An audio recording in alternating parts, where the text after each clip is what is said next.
Hey, what is up, everybody? Welcome to the Retro Wrestling Review Series, Season 4, Episode 2. I know I'm really behind on this series. I apologize. What's happened is I just kind of slacked off and I've gotten really busy just because of school and other things like that. So, well, I'm not really in school, but I'm getting in the process of getting ready to school. Sorry, I botched. I'm getting into the process of getting ready to go to school. So, we have that. And I know it's January 20th, and I have 9 days to review every single Royal Rumble.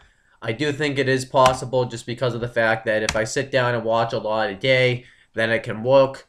So I'm going to try to do just that. So let me just sit here and talk about the first ever Royal Rumble, the 1988 Royal Rumble. This was the first ever Royal Rumble. And how I'm going to do this review is, and each and every other review, is I'm going to do this in different takes. After each match or segment, I will come on here and talk about it.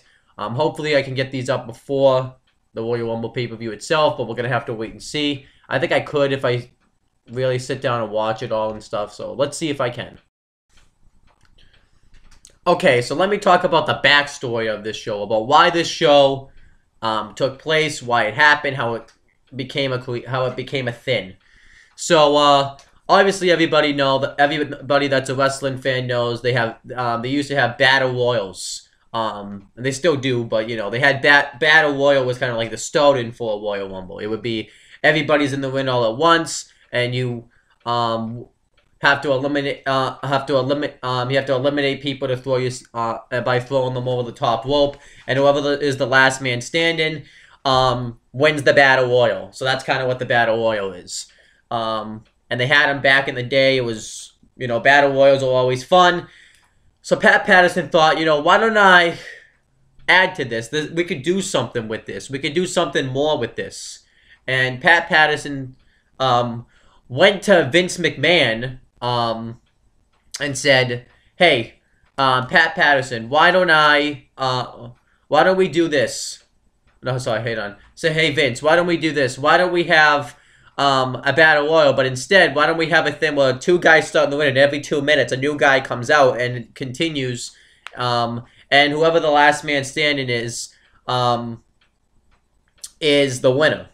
And Vince McMahon had thought that was a stupid idea, but he's like, you know what? You take that to NBC, you take that to Dick Ebersol and see what he says. And Pat Patterson took it to Dick Ebersol and he loved it. Pat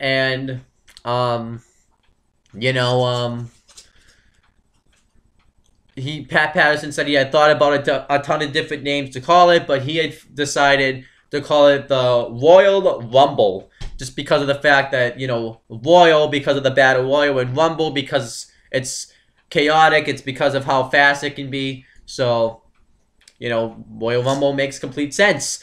And they went with it, you know. Big Ebersol ran it on NBC television, which, yeah, you guys didn't know, but the Royal Rumble was actually not a pay-per-view, the first one ever. It was just on TV. Technically, the match on the show wasn't really the first ever Royal Rumble match. They did Royal Rumbles at house shows, not on TV, just on house shows, at live shows for people to see, just so that way they could try it out and see how they would come off on television. So, you know, why not, right? I think that makes complete sense. So that's kind of where the Royal Rumble comes from. And now the question is, I know technically we already have the answer, is does this show succeed? Well, let's review the show and find out. So let's review the WWF Royal Rumble 1988. Alright, so before I actually review this show, I want to talk about some of the stuff that's going to be on this show. So let me talk about it. So Dino Bravo is going to try to bench press, I believe, 250 pounds. He's going to try to prove why he's a strong man, so that should be interesting. We have a 2 out of 3 falls match for the WWF Women's Tag Team Championships. WWF Women's Tag Team Champions, the Glamour Girls versus the Jumpin' Bomb Angels. That's going to be a interesting matchup. You know, these two teams were feuding for a while. The Jumping Bomb Angels had knocked them off at Survivor Series, I believe, that year. So the feud kind of not really intensified, but the Jumping Bomb Angels had the Glamour Girls number. And it's kind of interesting that they had women's tag team championships. It kind of shows, even though obviously the state of the women's division is better now, but the women's division was, the fact that they had tag team championships was that's something special right there. And we're going to have another tag team match on the show, the Islanders versus the Young Stallions. So that's going to be a interesting matchup. We're also going to have the Royal Rumble match itself, which was the first ever one, which was everyone was buzzing about because it was the first ever Royal Rumble. And we have the big thing on this show, obviously besides the Rumble, is we're going to have the contract signing for the rematch between WWF Champion Hulk Hogan and Andre the Giant. This was the big rematch.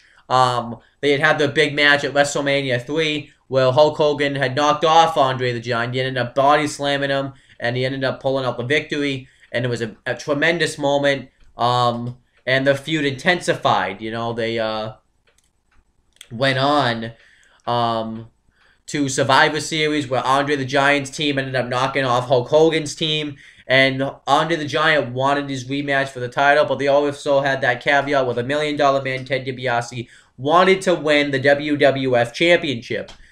He had bought the services off of Bobby the Brain Heenan. He had taken the services and became Andre the Giant's new manager. And the idea was that the $1 Million Man wanted to have Andre the Giant win the title. Since he's the millionaire, he had paid Andre the Giant to beat Hulk Hogan for that WWF Championship. So definitely an interesting storyline there. So now that I've kind of talked about it, let's get to the Royal Rumble show itself. And I forgot to mention, too, we also had Vince McMahon and Jesse the Body Ventura on commentary for this show. So now that I've addressed that, let's get to the show itself. Okay, so we had the first match on the show. It was Ravishing Rick Rude versus Ricky the Dragon Steamboat. And, damn, these were really good wrestlers. I'm not one of those fans, because I know I wasn't born at this time, that talks like they were born at this time. But I still can say they're good wrestlers. I know I can't judge because I wasn't alive at that time. But I'm doing it anyways. I thought these were really good wrestlers. Ravishing Rick Rude was someone that had a nickname, had a stick. He was the guy that was rude. Hence the gimmick, Rick Rude. And he was a guy that was just a dick. He was a dick to all the guys, and the woman thought he was all that. And I thought that's a good gimmick. Ricky the Dragon Steamboat, I don't think had much of a gimmick. He was just I think he was just the wrestler. He had some high flying. I think, which is why he's probably called the Dragon, but not much. He really didn't have much of a gimmick, personally. But I think he was one hell of a wrestler, though. And he was someone that could connect with the audience at the time. Because at the time, he did moves no one ever did. No one... nowadays, he probably would just be like every other wrestler on the roster, but what made him so special was he was that high flyer that did... like the cross bodies and stuff. He did moves that no one at that time did, so that's why he was so over.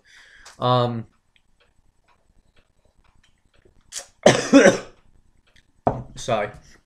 But this match itself really didn't have much of a reason to be on the show, and that's okay, I know I'm always one of those people that say every match has to have a purpose. It's okay once in a while to have those matches that are just on the show just to watch and enjoy.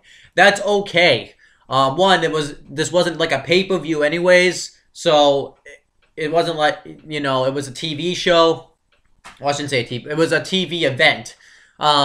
So it's okay to have those matches that are just there for wrestling fans to enjoy. I personally don't mind it sometimes. I get mad when they do it, when they have a lot of matches that don't have any purpose. When it's just one match that has one storyline, that's when I get mad. But it's okay once in a while to have those matches that are just there for wrestling fans to kick back and enjoy. And that's okay. It doesn't need to... Not every match needs to have a purpose. And that's what this match was. Um, and I thought this match was really good.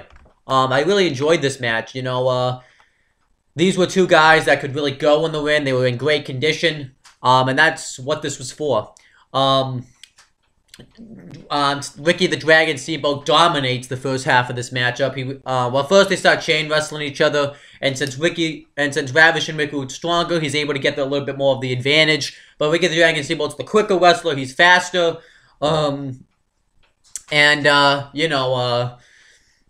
Ricky the Dragon Steamboat, kept out wrestling and out quicken. I don't think that's a word, but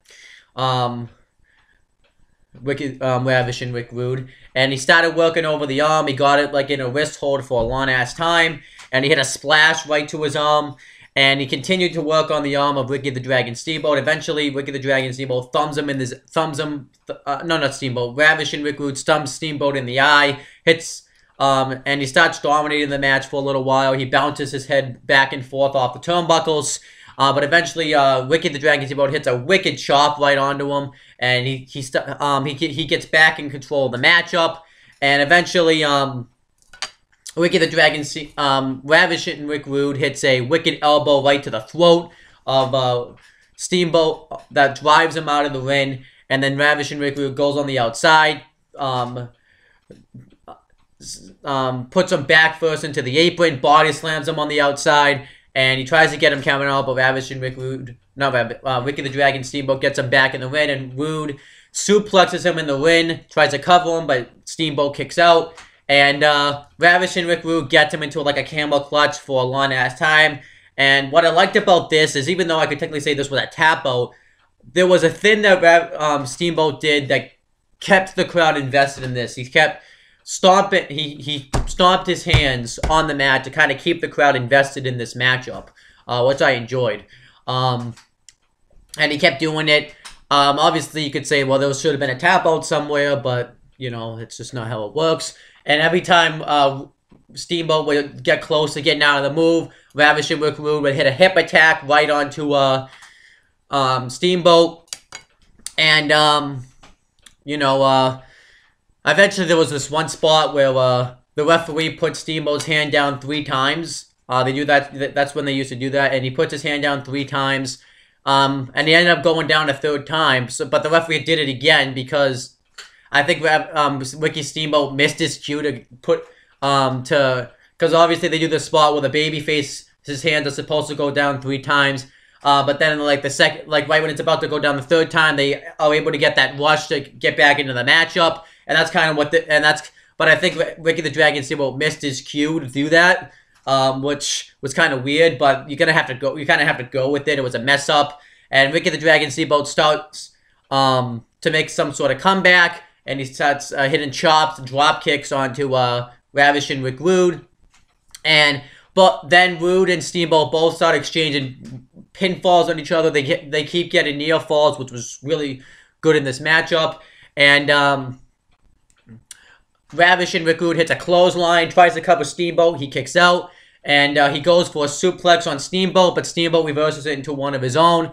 And then Steamboat goes up on the top rope to go for his crossbody, or whatever he called it at the time. But Ravishing Rick Rude pulls the referee in Steamboat's way, and Steamboat ends up taking out the referee with a crossbody. And then Ravishing Rick Rude gets him up into the like a torture rack backbreaker. And the referee wins the bell, so we think that Ravishing Rick Rude won. Steamboat tapped out, but what ended up happening was since Ravishing Rick Rude had pulled the referee in the match, and that you can't put your hands on the referee because that's a disqualification, so Steamboat ended up winning the matchup via disqualification. I didn't mind the finish just because it made sense. I kind of wish we could have had a clean finish, but I didn't mind the finish too much, and obviously Ravishing Rick Rude was pissed about it, and as right as it should be, but like I said, you can't put your hands on the referee. But overall, this was a really good match, and a really good way to kick off the show and set the tone for the pay-per-view. So I thought this match was really, really good. And yeah, it was really good. Okay, so next was Dino Bravo's bench press. So Dino Bravo was going for a world record. The world record at the time was 705 pounds. He was trying to break that bench press record. Now, obviously, this was probably bullshit, just because of the fact that they make this stuff up. You know, that's how the WWF operates. I mean, obviously, I can understand. You know, I don't know if either anyone has benched 705 pounds, but I'm assuming there's been people who bench press more than that, you know. And Dino Bravo comes out with his manager, Frenchy Mountain, I believe his name was. And the host of this was Mean Gene Okerlund and Jesse the Body Ventura was helping him out. I forget what they call it. He was the spotter for Dino Bravo, and he says that he was the one that asked to be the spotter because he's strong and he knows how to.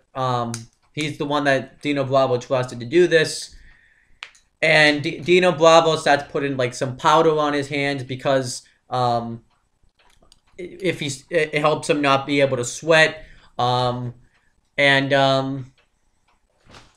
know, he's able to lift it up easier so the ball wouldn't slip. And also, what else happened? What else? Anything else I got to address? No, nothing else. So they start off, and Dino Bravo asked that for the fans for complete silence, so that way he can concentrate because, you know, he wants to be able to concentrate. So Dino Bravo starts off with 450, and he lifts it very easily. He just gets up and lifts it pretty easily. And then he moves up to 505. Same thing, lifts it up pretty easily. And then the fans just start booing him out of the building. And Jesse the Body Ventura says, whether you like the guy or not, give him a chance. He's trying to make history. Whether you like him or not, give the guy a chance. Which is kind of funny that they were booing him since this was his home country. And then I think they moved up to 555. Again, Dino Bravo lifts it up. Not as easily, but pretty easily. And then he moves up to 605, I believe. Lifts it. He struggles a little bit with that one. Then he moves up to 655. And then he lifts that up. It took a little bit longer. And then Dino Bravo then moves. They start putting more weight on it. And Mean Gene Okerlund's trying to ask everybody how much weight is on there. They're not answering him. Frenchy Mountain is just speaking French, so you can't really understand what he's saying. But they say he can speak English, so he doesn't know what. But he's just speaking mainly in French. Dino Bravo answers in French, and Jesse the Body Ventura doesn't answer. And then Jesse the Body Ventura says that right now we heard that it's at 7:15, but it's going to be way later. It's unofficial right now. So Dino Bravo goes to do it, but the fans just start booing him out of the building, so he goes to walk away from it. And then Jesse the Body Ventura gets on the mic and says, "What's the matter, everybody? You don't want to see a world record get broken?" And he says, whether you like the guy or not, give him the chance. So then Dino Bravo comes up and to lift the weight again, and he goes to lift it. He's struggling, and he ends up doing it. But it's a little bit controversial because they're saying that Jesse the Body Ventura helped him lift the weight because he puts his hand out when he's about, you know, to fail. But pretty much he breaks the world record, which he probably really didn't, just because, you know, the numbers and everything. Then, you know, that was that. Overall, I thought this was an okay segment. It wasn't anything fantastic, but it was something different. I thought what was going to happen was like some babyface was going to come out and interrupt Dino Bravo before he did it, or he wasn't going to be able to do it, and he was just going to walk away like he just went to do, or something like that. But they actually had him break the record, or, you know, break the record. We don't know if it was legit or not.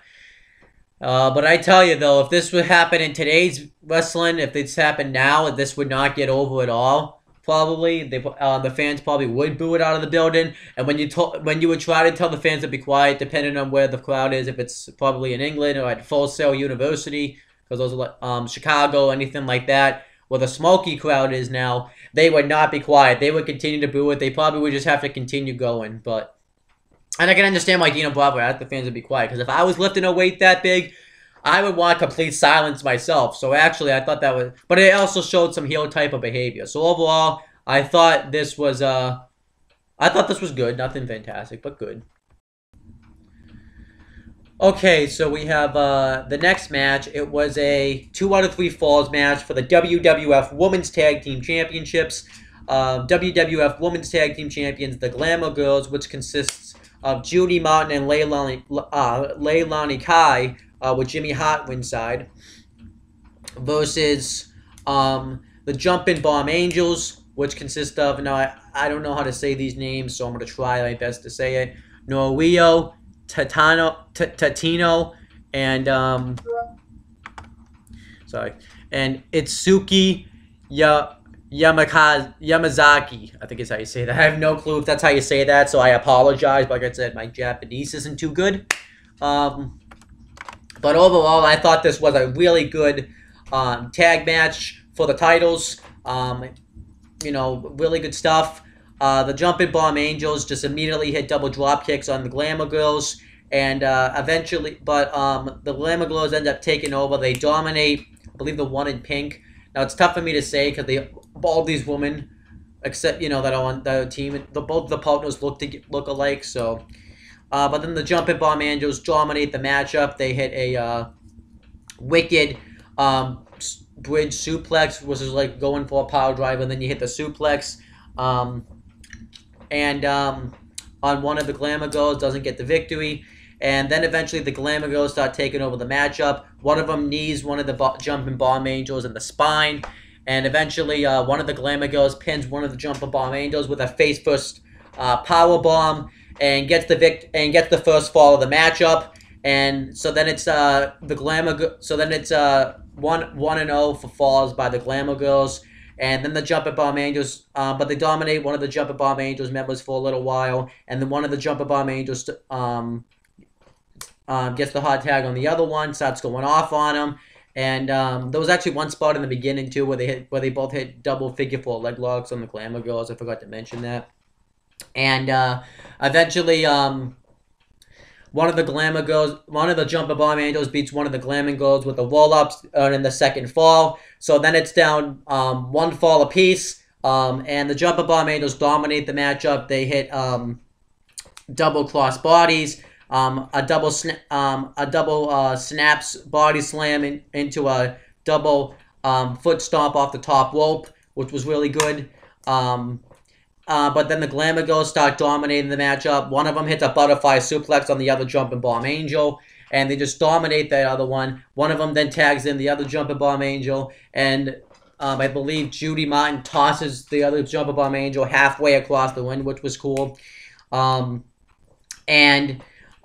eventually the Jumpin' Bomb Angels start to make a little bit of a comeback, and the Jumpin' Bomb Angels hit a double drop kick on one of the Glamour Girls, and get the victory, and get the final fall, and become the brand new WWF Women's Tag Team Championships, which the crowd popped for, and which I liked. I enjoyed this match. I thought this was a really good tag team match, and nothing else to complain about.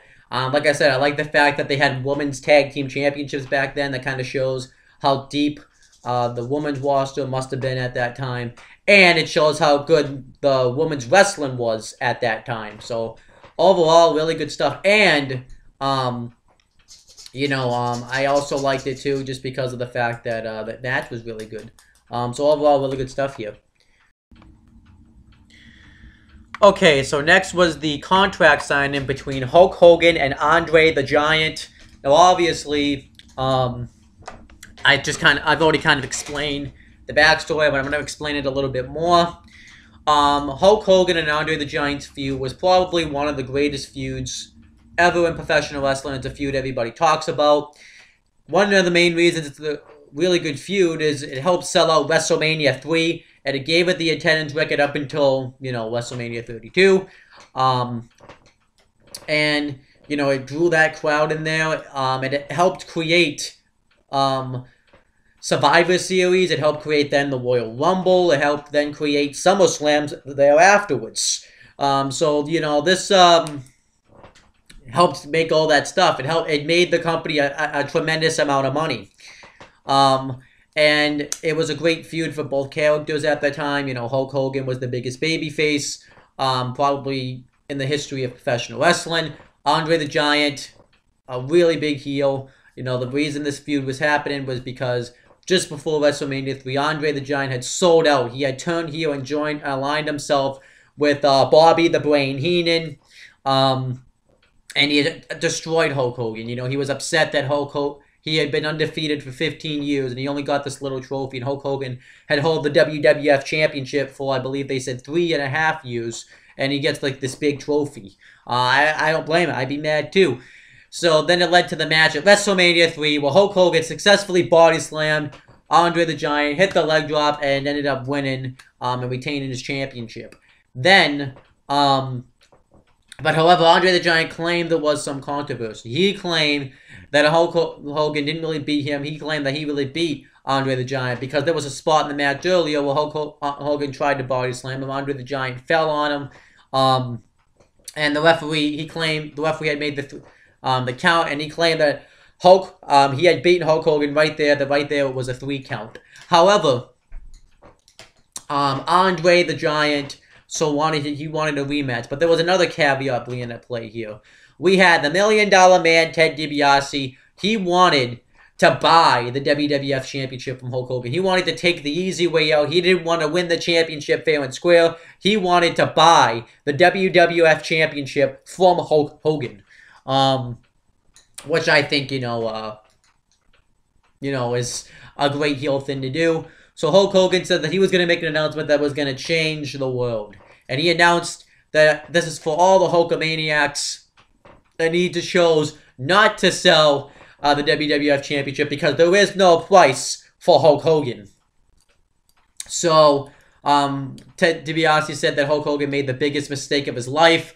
And then on an episode of Saturday Night's Main Event, after Hulk Hogan had won a matchup, Andre the Giant attacked Hulk Hogan. He hit a headbutt to the back of the skull, and he choked Hulk Hogan almost unconscious. Tried to choke the life out of him.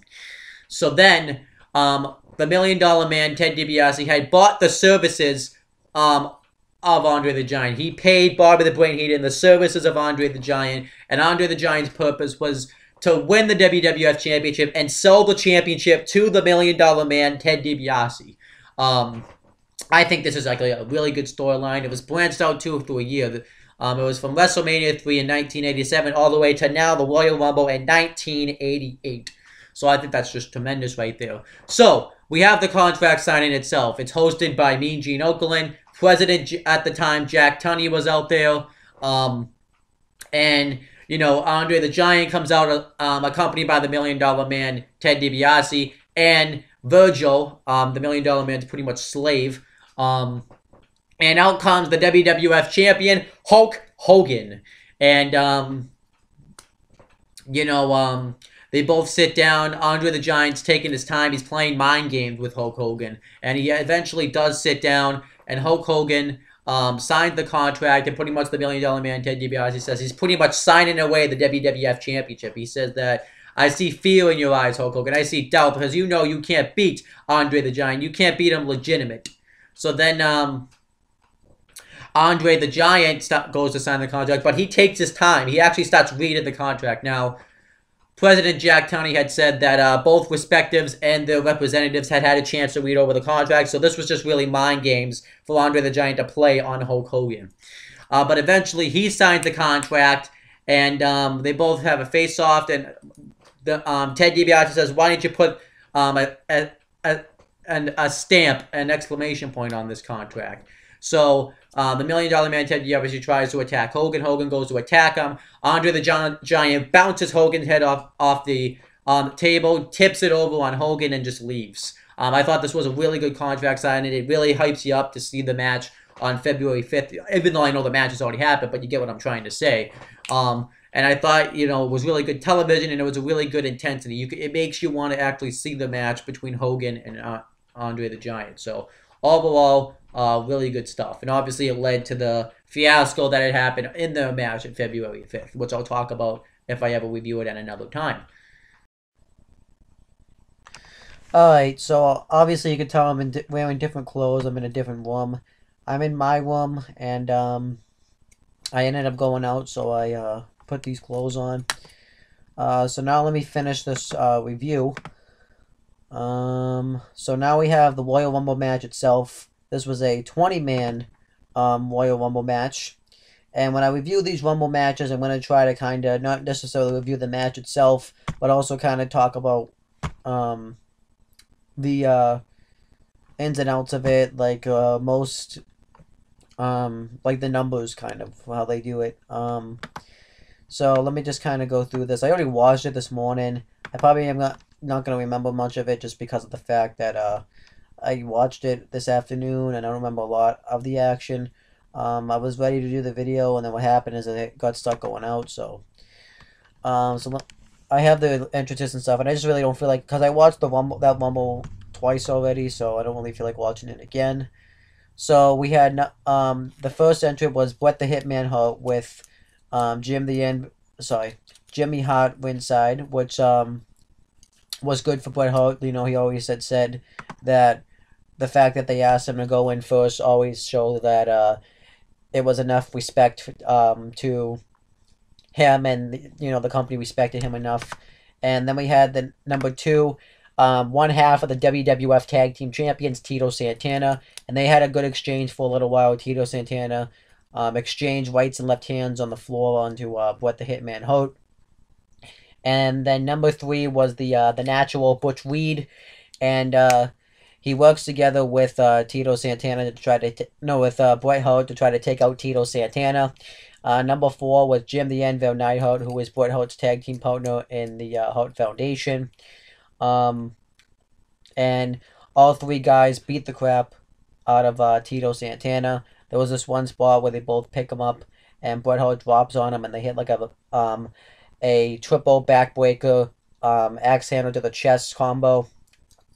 And then all three guys try to eliminate Tito Santana, but then number five comes out. It's Jake the Snake Roberts, and Jake the Snake Roberts immediately eliminates Butch Reed. And Jake the Snake Roberts and Tito Santana start taking out the Hart Foundation. Jake the Snake Roberts goes for a DDT on Bret, but Jim the Anvil Neidhart completely just takes him out with a clothesline, and the Hart Foundation just beat the crap out of Tito Santana and Jake the Snake Roberts. And then number six was Ken Harley Race. Number seven was Jim Brunzell. Number eight was Sam Houston. Number nine was Dangerous Danny Davis, who did a lot better in this match than I thought he was going to.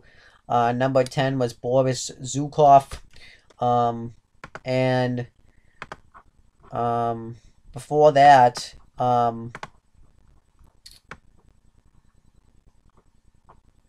Tito Santana had gotten eliminated by the Hart Foundation, and then number 11 was had a little bit of miscommunication because both The Rock, Don Muraco, and Ivan Koloff both tried to come out at the same time because I think Koloff missed his cue. So Don Muraco attacks Koloff, gets in the ring, and starts going off, and just takes his spot in the Rumble. And as Koloff is arguing with officials, Boris Zukov gets eliminated by Jake the Snake Roberts and Jim Brunzell. And then eventually Nikolai Volkov is able to go in the match. And there was this one spot too where Jake the Snake Roberts is punching Ken Harley Race on the apron, and he keeps swinging back in between the ropes. I thought that was a good spot in the Rumble. And what else? And then Ken Harley Race gets eliminated by The Rock, Don Muraco, and he's all pissed about it. He argues with officials. So then the number 13 comes out, attacks Jim Duggan, and Duggan and Race bump into each other, and Duggan goes after him, and Duggan then goes back to and heads back to the ring and starts taking everybody out. And then number 14 was the Outlaw Ron Bass.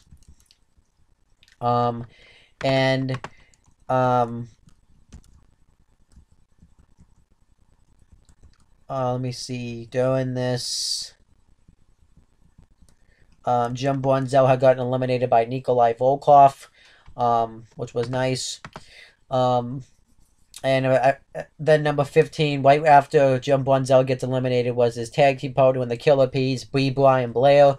And then number 16 was Hillbilly Jim.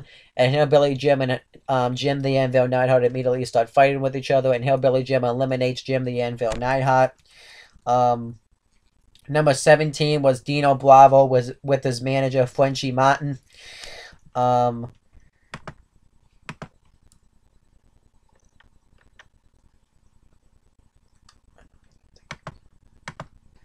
And then number 18 was the Ultimate Warrior, who was very new at the time. And I think before this, Bret the Hitman Hart had gotten eliminated by the Rock Don Morocco. And then number 19 was One Man Gain. And number 20 was to the Junkyard Dog, because I don't know if I said this was only a 20-man Royal Rumble. And then the match really continues. I forgot one spot. There was a spot where the Outlaw Ron Bass had Sean Houston up on his shoulders, ready to hit the electric chair, and he ended up just eliminating Sam Houston before Bret Hart had gotten eliminated. And then B. Brian Blair gets eliminated by the one-man gain. Jake the Snake Roberts gets eliminated by the one-man gain. And Nikolai Volkov gets eliminated by Hacksaw Jim Duggan, which I thought that kind of made sense. It's Duggan's pro-America and Volkov is pro-Russian. Hillbilly Jim gets eliminated by the one-man game. Dangerous Danny Davis gets eliminated by Hacksaw Jim Duggan with a clothesline. And Ultimate Warrior gets eliminated by Dino Bravo and one-man game. They just toss him over, which I thought was kind of a surprise that Ultimate Warrior didn't get an elimination or anything like that. The Junkyard Dog gets eliminated by the Outlaw Ron Bass. He just kind of pops up and eliminates him. The Outlaw Ron Bass gets eliminated by the Rock Don Morocco. So then it's down to the final four. The Rock Don Morocco, Dino Bravo, one-man gain, and Hacksaw Jim Duggan. And they both attack Duggan. And the Rock Don Morocco tries to use his quickness to escape from Bravo and one-man gain. But eventually the numbers catch up to him. And Dino Bravo and one-man gain eliminate the Rock Don Morocco when Dino Bravo holds him in position so he can hit a splash outside the ring. So then it's down to Dino Bravo, one-man gain, and Hacksaw Jim Duggan. And the heels beat up Hacksaw Jim Duggan. And they try to do the same thing that they did to the Rock Don Morocco to Hacksaw Jim Duggan. But Duggan ducks out of the way, and one-man gain accidentally eliminates Dino Bravo. So then it's down to the final two. One-man gain and Hacksaw Jim Duggan. And Duggan goes off on one-man gain, but one-man gain starts beating him up in the ropes. And he goes and charge at him, but Hacksaw Jim Duggan pulls the rope down. One-man gain gets eliminated, and Hacksaw Jim Duggan wins the first ever Royal Rumble match, which he talked about as a great accomplishment because he had never won any championships in the WWE, and he said that this is something that he can always brag about. So. And I'm fine with him always winning the Royal Rumble. You know, he was somebody that was really popular with the audience because when he came out, he got the loudest reaction out of anybody in that match. And I thought it was a good idea to have him win the first Royal Rumble. I was fine with it. And I bet everyone thought, too, that you would think when you go to watch the show, the Royal Rumble would be the main event since that's the name of the pay-per-view and everything. But no, the Royal Rumble wasn't actually the main event on this show. So I thought that's always very interesting that the Royal Rumble wasn't the main event of that year. So now let me kind of go over some statistics. So obviously this was the first ever Royal Rumble, which featured only 20 wrestlers. One-man gain held the record for most eliminations in a single Rumble and most eliminations overall with 6. And Bret Hart was the first ever entrant in a Royal Rumble, and he held a record for the longest time in the Rumble match at 25 minutes and 42 seconds. Now, the shortest time, let me just see if I can look at that. The shortest time was Boris Zukov at 2 minutes and 33 seconds. So he, actually, no, it wasn't actually. The shortest time in history in the Royal Rumble match, I apologize, was actually the Junkyard Dog at 2 minutes and 30 seconds. I apologize. So the guy that lasted the longest in the match was Bret Hart at 25 minutes and 42 seconds. and the guy that lasted the shortest in a Rumble match history was the Junkyard Dog at 2 minutes and 30 seconds. So that's kind of shows where it is, and obviously Hacksaw Jim Duggan was the first one ever to win it, and obviously no one's ever gonna take that accomplishment away from him. And overall, I thought and the Rumble match itself, I thought was actually a pretty good Rumble match. It was something we had never seen before. I think it's actually a good Rumble match because you get to see a lot of wrestlers that you really wouldn't see each other, like Bret Hart tangle up with Jake the Snake Roberts because they're in a tag team and everything. So overall, I think it's a good, solid Royal Rumble match. So now let me continue reviewing this show. Alright, so next was an interview segment with Hulk Hogan, and he talks about how Andre the Giant, the $1 Million Man, Ted DiBiase, and Virgil keep adding fuel to the fire, and he said that he's been waiting for this match, rematch with him since WrestleMania 3 when he pressed him over his head and beat him 1, 2, 3 to retain his WWF Championship, which didn't happen. He didn't press him over his head, but he body slammed him. And then he said that he can't believe that he sold out and aligned himself with the $1 Million Man, Ted DiBiase, and he says that the Hulkamaniacs don't have a price and Hulk Hogan doesn't have a price, and he says that on February the 5th he is going to destroy and beat Andre the Giant. So overall, I thought he cut a solid promo here.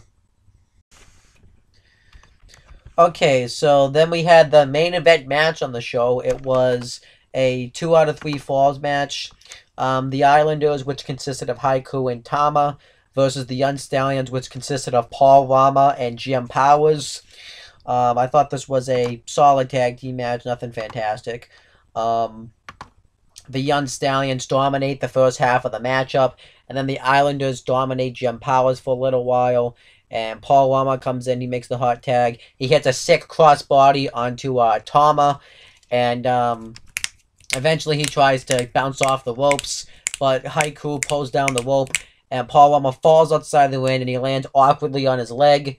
And Jim Powers goes to check on him, and the referee ends up counting out Paul Rama. So the Islanders get the first fall via countout.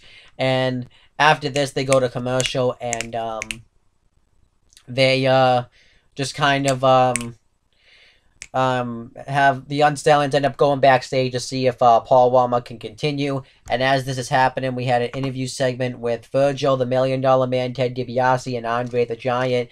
And the $1 Million Man, Ted DiBiase, talks about how Hulk Hogan looked helpless tonight. And he says that on February 5th, in your rematch with Andre the Giant, you're gonna, a table won't be covering you. Andre the Giant will be. And he says that he always gets what he wants, and Andre the Giant is going to personally bring him the WWF Championship.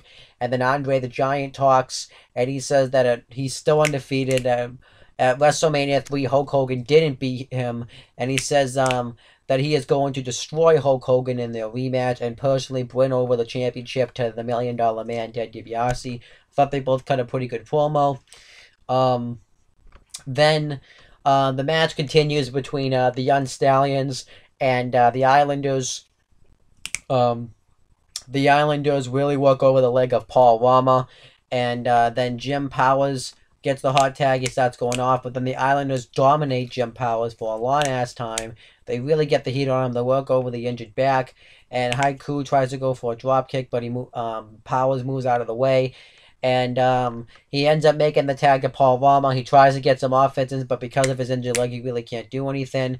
So Haiku takes out his leg, and the Islanders, one of them goes off the top rope and hits a wicked splash on the leg. And Haiku and Tama makes Paul Rama tap out with a half Boston Crab, and the Islanders win the match. In a clean sweep, pretty much 2 falls to nothing. But overall, I thought it was a solid main event tag team match, and the Islanders looked really strong out there, so that was good. Alright, so at the end of the show, they just kind of wrapped everything up. They talked about what happened, and that was really it. They just kind of summed everything up, talked about the matches, and about what happened, hyped us up for the next show, so overall, that's fine to do. Okay, so now let me talk about the aftermath of the show, where everything ended up going with this show. So obviously, we ended up having the rematch with Hulk Hogan and Andre the Giant. It led to that big facade where they had the referee switch, and Andre the Giant did end up winning the WWF Championship. And to this day, it's still the shortest reign for the WWE when it comes to WWE title reigns, because he had only held it for 45 seconds, and he ended up handing over the championship to Ted DiBiase, which then it was declared vacant, so then a tournament would be settled, and the winner would, at WrestleMania 4, the winner would become the new champion. And DiBiase was able to make it to the finals. And also, this probably, it says on Wikipedia right here, and I quote, the Royal Rumble set a record for the highest viewed wrestling program on cable TV at the time with a 8.2 rating, which was really good. It really drew high in the ratings, and this event ended up doing so well that the Royal Rumble, then they turned it into its own pay-per-view, and it became one of the big four pay-per-views still to this day. And everybody still likes to see the Royal Rumble. Everyone's always vying for a spot to get into the Royal Rumble match. It is now a 30-wrestler Royal Rumble match, and we've had a lot of great moments in the Royal Rumble, which I will talk about more as this season goes along. And, yeah, that's kind of where the aftermath went for this whole fiasco. Well, with this show. So overall, I actually thought this was from just a pure on-screen wrestling standpoint, I thought this was a really good show.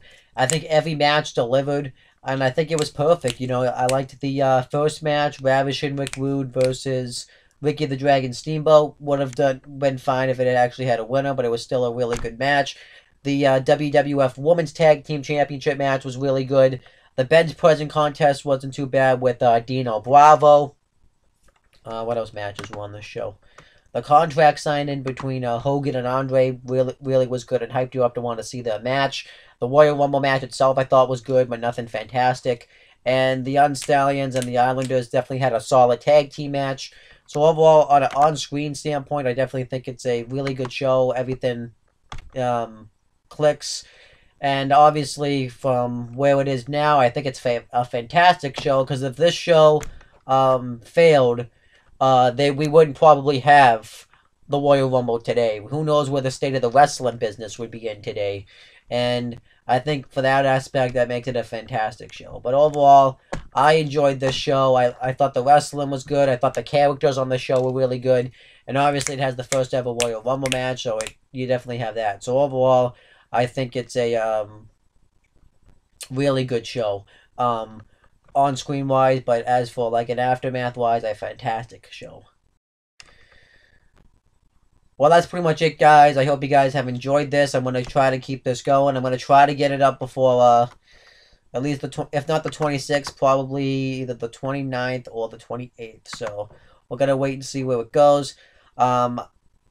I hope you please subscribe to the YouTube channel. Please subscribe to the CM Brothers. I'm currently working on uploading a video on there, and the Talkinator channel. I recently just uploaded a video on there. Make sure you check it out. And that's pretty much it, guys. Talk to you later.